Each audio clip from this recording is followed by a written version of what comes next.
Okay. Well, hello, everyone. Welcome to Friday's Coffee Break Insights. And while Marianne gets us prepared, I will just share with you our disclaimer. So today is May 21st. So we are Lionel Francis and Marianne Cardinaire, and this is our Coffee Break Insights. The content of all our episodes is our opinion and should not be construed as anything else. All content is protected by copyright, and you cannot use our content in any way, shape, or form without our joint permission.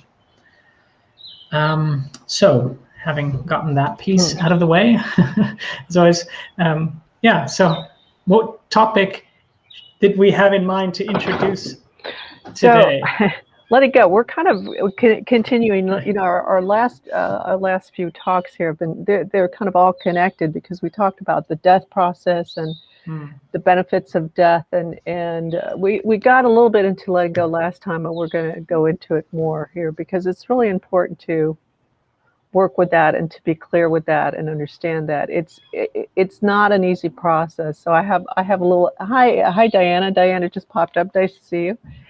So I have a little anecdote for you guys around that I remember. I don't know, it was about 15 years ago or something. I was doing one of those outward bound courses, outdoor courses. I'm not sure what you would call them, where you have different things that you do, and you have to climb ropes and do this and walk around.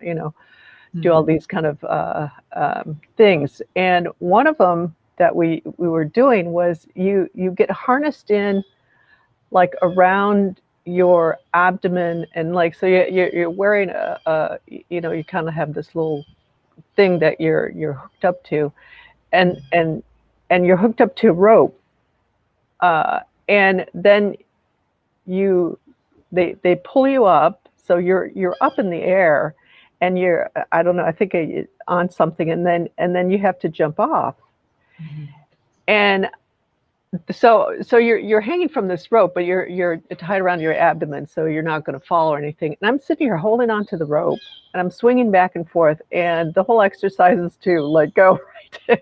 And let go, and your arms, let go, and then you're just kind of like swinging up, back, facing the sky, kind of thing. Right. And I'm sitting here holding onto this rope, and I'm swinging back and forth, and I'm looking up, and everybody's like yelling, "Let go, let go, let go of the rope." And I had no idea that I was holding onto the rope. I mean, it took me a couple minutes of people saying that, yelling out, and all of a sudden I see my hands holding onto the rope, and it's like, oh, I'm holding onto the rope. And then and then when I realized that, I let go of the rope and then slowly opened up and fall back. And it was this really neat experience, but it was so funny to be there. And literally, I was totally unaware that I was holding onto this rope. Right. That brings me to the awareness of, like, often it's so, like, people say that I don't know how to let go because they don't know that they're actually holding on, right? So that piece is, this anecdote is showing that beautifully. Yeah, and so that not knowing how to, there's sort of not knowing how to let go, and then there's when you're holding on, there's this lack, there can be this lack of awareness that you're actually holding on. To something, and you feel like you've let go, you feel like you're letting go, you feel like you're opening up to more, and yet there's still something that hooks you in, kind of thing. So anybody have any experiences like that they want to share, or any thoughts around that? Please do post your comments, because it's fun to interact with you and get an exchange going too.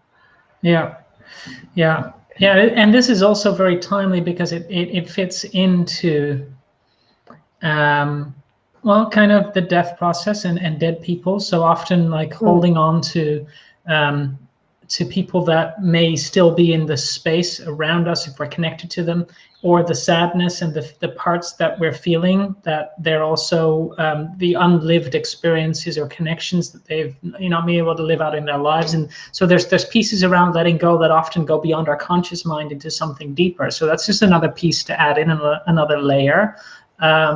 which kind of that surrender kind of, or that letting go kind of gets stimulated by going through this death process that we've been talking about in the last few episodes. So if you guys want to listen to that, if you haven't, then you could revisit those. But it really ties into that piece too at a fundamental level.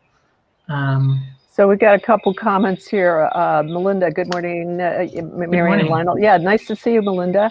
Kayla, right now I can feel myself holding on.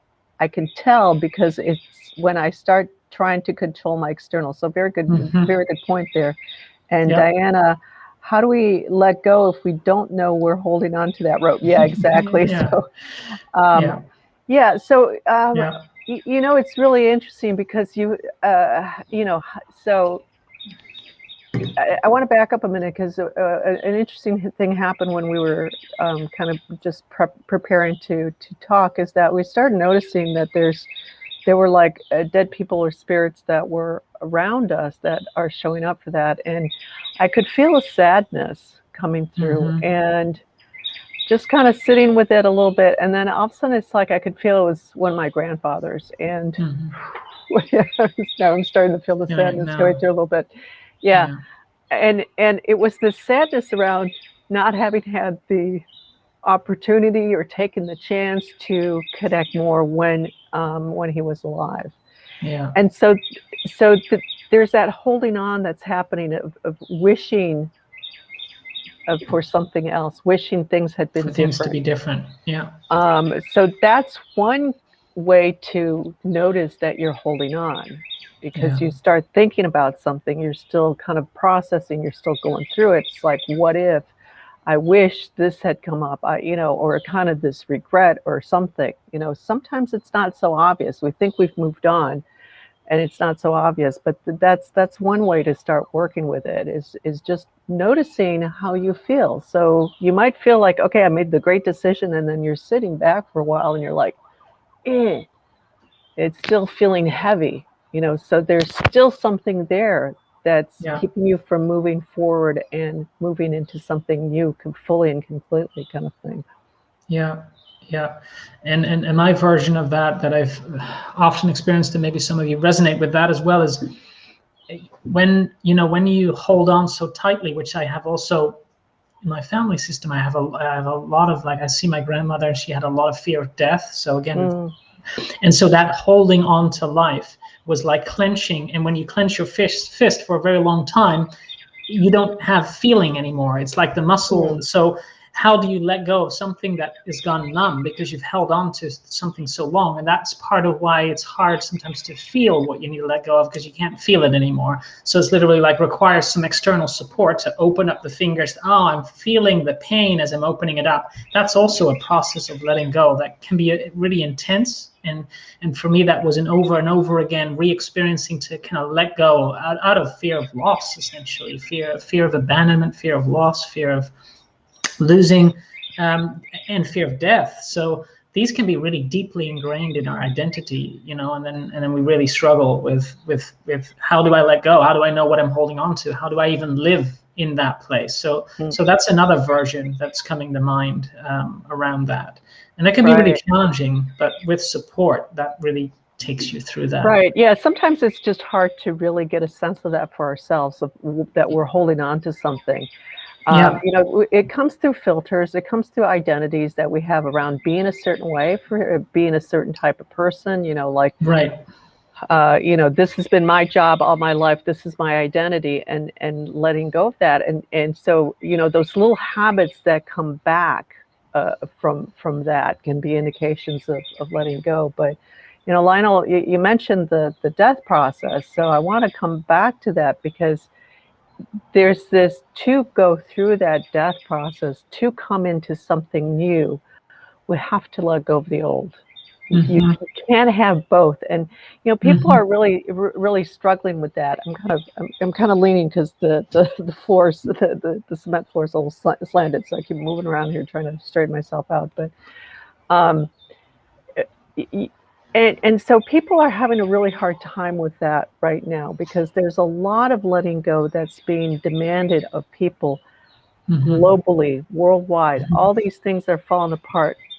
We're in the process of moving into something new. And so we have to let go of the old. And so there's a real struggle going on for people, and that couldn't show up when somebody's getting close to dying, that they are still holding on to the old because they don't know what's on the other side. So this is part of the catch-22 with the letting go and this process of dying out and coming into something new, is we don't know what we're moving into. Yeah. And so unknown. It's the complete unknown, and for the most part it can be the complete unknown, maybe not complete, but it can go to this place where you really have completely no idea what you're moving into, and that's scary. And so that piece of coming into that surrender and that letting go is really important, because holding back from moving forward, moving into what's new, it starts to create distortions into what we're moving into also. Right. Yeah, that's another really important and very actual thing that's going on in the world, and the way that we're being affected by that personally, as well as that it's a collective process. Yeah, so there's a lot of this. There's a lot of this. So I'm wondering if any of you have any other questions about this, because there's so much that could be said here about this topic, and it's so important because, and letting go also, not just letting go, but also the idea of surrender, and surrender is a really empowering act, is what's coming to share, but it's also really difficult because it really does require what Marianne was just sharing. It does require that letting go of the old, truly to be comfortable, or not even comfortable, but be willing to truly surrender to that new place that's unknown, and that we don't know how things will work out or turn out or whatever. It's the intent and to want to go through that and to get to that place is really powerful. And yet, like you were saying, it's really difficult. It's challenging for people. So I know for me as well. But that's the juncture we're at right now, and it's so important, which is why we're wanting to talk about this right now, because it is important for us to transition into that new. Yeah, one of the things that comes up to say around that is, that letting go and surrendering process is, it's like, what does that look like? Yeah. So yesterday, for example, there's stuff that's been coming up. So I'm still going through this death process. It's not quite as intense as it was about a couple weeks ago, but it's still there. And I'm in this space of just, it's like basically stillness. It's not the void. It's just, it's like, those doldrums. It's like when right before the storm hits, weather-wise, all of a sudden there's this calm. Like before a hurricane hits, you could go to the beach and it's perfectly still and calm and nothing is happening. So I'm kind of in that place. But yesterday some more stuff came through, and it's literally, I'm feeling this angst, and I'm feeling the sadness around the friendship and stuff, and there's nothing I can do. I can feel that.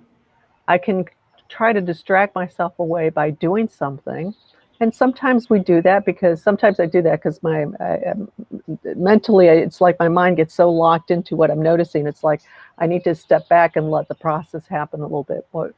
But so for me, it's going back and forth, and that might be the case for you too, if that makes sense. But it also takes those times of just sitting with that feeling, and sitting in that lack of anything happening, and feeling that heaviness or that weight, and just being present with it, just coming into that present moment and noticing what's happening, noticing what's going on. And let yourself feel whatever it is you're feeling, whether it's emotional or physical. Feeling is kind of a awkward word because it means both. So note it. What are you noticing for yourself in that moment? Like your thoughts. So there's a lot of different things you can do with that, but just taking that time to really be present. That's the way to let go and to surrender. Yeah, so you brought up some really good pieces. To recap, is like to let to first disengage the mind if we get really locked into something. That's part of this letting go process too, and then allowing the feelings to fully play out, so that whatever needs to come through or needs to happen can more fully happen. So those are kind of two really important ingredients that I see, to practice, if you with this surrender piece. So Melinda is asking or saying, just making a good comment there. Yes. Comment there, with Western society set up the way it is right now, and the absolute necessity of money generating path to surrender and let go of the way you knew how to generate that money and release yourself into, right? So letting go of that way of being. Yeah, very nice comment there. Yeah, and the money thing is a real trigger for all of us, because when you're trying to put yourself out there, and it continues. So release, surrender, and let go of the way you knew how to generate that money, and release yourself into the unknown that could have better mental financial effects. Yes. While I know that surrender is still required, what pointers can you give to ease this process? Yes. Okay. Good question there. Good point and good question. So what comes up with that comment is the word trust. It's like, can you trust yourself and your spirit? Can you trust your sense of existence and that fullness that's there in existence, that really, so that is really there beyond all these filters that we've learned about how life is supposed to or how life functions according to the human mind, and how life really functions. Can you trust yourself in that knowingness that you will be all right, you will be fine, and open up. So that's a part of surrender, is that trust. That ultimately is that trust in yourself, but it's that trust in that higher knowing and validation. And so that gets difficult because Dorothy said trust, that's a big one. Yes, it's a very big one. Because let's see, what was I saying? Trust. Well, that's part of surrender. So it's part of surrender, because big one. And it goes because part of the difficulty with trust and trusting to that deeper knowing is because just about everything that we've experienced, that we've encountered in our lives, has been counter to that, has slapped us in the face in trusting that for the most part. Little kids trust. There's a certain level of little kids, for the most part, unless you're in really nasty situations, but let's just taking the average here, of just you wake up in the morning and there's this just trust and assumption that it's going to be fine. You go outside, and unless you've had parents that have like beaten you in with fear, you go outside and you feel like you're going to be okay. You're going to be fine. You're going to be out there playing, and it's going to be fine. So yeah, and Melinda, I really see you sitting in between those two states, where what Marianne said earlier with the mental piece and the disengaging from the old, and knowing that you're letting go of that old ways of being. I see you in that place, but it also requires that step two, which is that trust that Marianne says, which is like really dropping into that being, that spirit self, right? To trust that process of what has been damaged and hurt so much in the past, based on there not having been that trust. But that's the next step of that surrender. So you're kind of in between those two states, like, right? So you're kind of halfway there. So that's the kind of feeling that I'm getting here. So yeah, and part of that, so kind of want to bring us into the pure life infusions, because some of you watching at least are on that, are doing that. So we've only done one session, but part of that whole piece for us is to bring in that sense, that awareness, that experiential for the participants of the pure life. Because when you go into that, it's like everything, it's like, well, of course, everything is abundant, and so here's the thing, as I'm saying the word abundant and I'm looking around that, one little exercise to do for yourself is take a walk in nature and notice the abundance of things. Like notice the blades of grass, like how many millions of blades of grass there are right in front of you, how many millions of leaves, how many millions of pieces of branches of bark there are on the trees. And let yourself get into that space so that you come into that awareness in your mind, and literally like identify what you're looking at, like all the, thousands, hundreds of thousands of bricks on this wall, all the millions of pieces of sand. I mean, you go to the beach, and how many grains of sand will make up a beach? I mean, there's a lot. So that helps to shift your awareness away from that lack, which is really human conceived and human born, into that state of abundance. And it really, for me, that really comes back to that really goes back to the Big Bang and that separation out of oneness. So this is a very deep issue that that's ingrained in our beings, because we have all been in the Big Bang. We were all part of that because we all come from that state of oneness.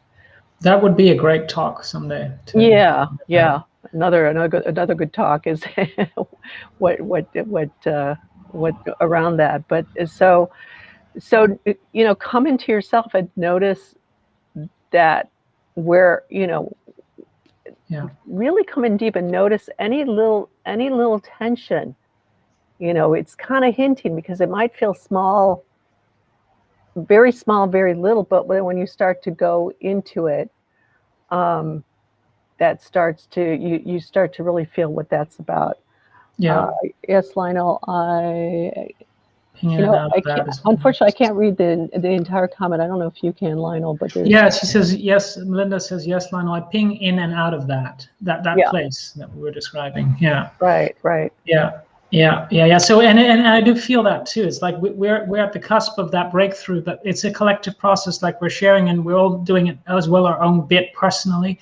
And it's needed to get to that new consciousness place. So that's really what it comes down to. But it really helps to refocus our attention on that abundance, which is what we bring out through PLI, as Marianne was sharing. But we really help you be able to access more of that on your own, because that's what it's about. Otherwise, it becomes, again, an externalized version, and it's really important to be able to live that abundance, experience it. So the exercise of looking around and noticing how abundant everything is around you in terms of the materials, the structures and stuff, it's really, and in nature, particularly in nature, is so important for that, to reinforce that trust in abundance. So a beautiful piece that brought in Marianne. Yeah. Anything else that we can share with you?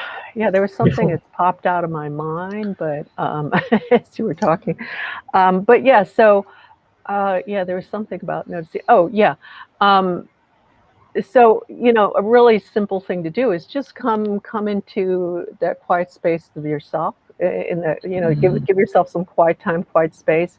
Really connect with yourself, and then just asking yourself the question is, what am I not letting go of? What do I need to let go of? How am I still holding on? Asking yourself questions like that, and just kind of sit with that, not look for an answer, but and see what comes up for you. You can do journaling exercises around that and see what comes up. So that's another way to kind of look more deeply and allow yourself to let go more and more and more, because it's a process too. I mean, sometimes we hit enough letting go that boom, we go to the other side, and sometimes it just takes a little bit more dedicated work, kind of thing. Yeah. The message really here that I feel coming through is really for all of you also is to believe in yourself. And I know that's sometimes hard, but it really is that trust, that self-trust. So a really important piece, because it takes you through to that next level.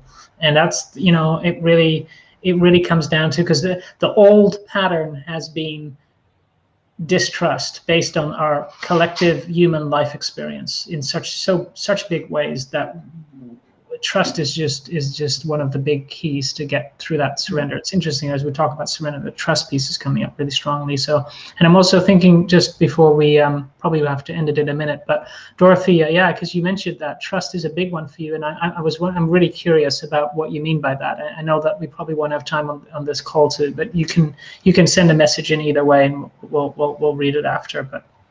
But yeah, it would be nice to hear what your version of experiencing how difficult trust is for you. Yeah, and that's probably another good topic also, is to really just focus on just trust by on itself. Trust, yeah. Maybe we should do that, yeah.